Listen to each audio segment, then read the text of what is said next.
Hi, good afternoon po, mga ano ko, mga mamshi ko, mga Mars. Good afternoon po. Alam niyo po,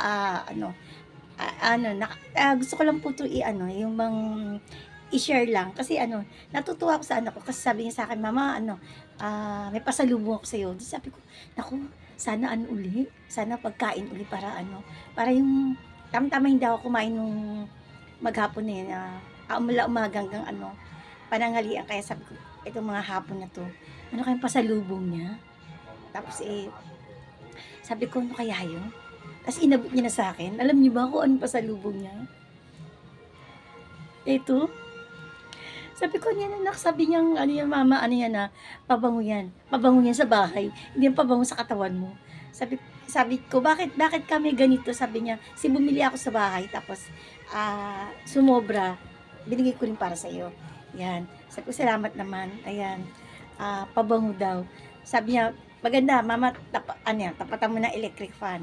Kaya kahapon, tinry ko, ah, ayun, 'pag ano ko ng sa electric fan, ayun, naman, mabango, mabango din.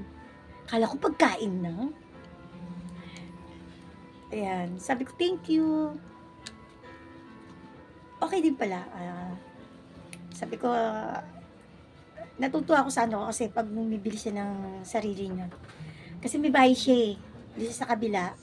Kapag bumibili siya, naalala din naman niya akong bigyan. Kaya thank you sa anak ko at kahit papaano, hindi siya madamot, nag-shi-share siya. Lalo sa mga bata, 'pag may mga batang nakatambay dito, bumibili, nililibre niya yung mga bata.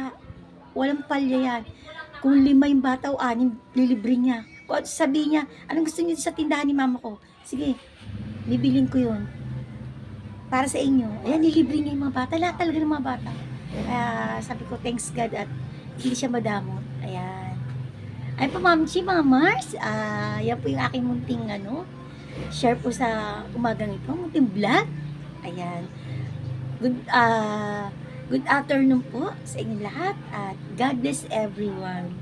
Maging masaya lang po palagi.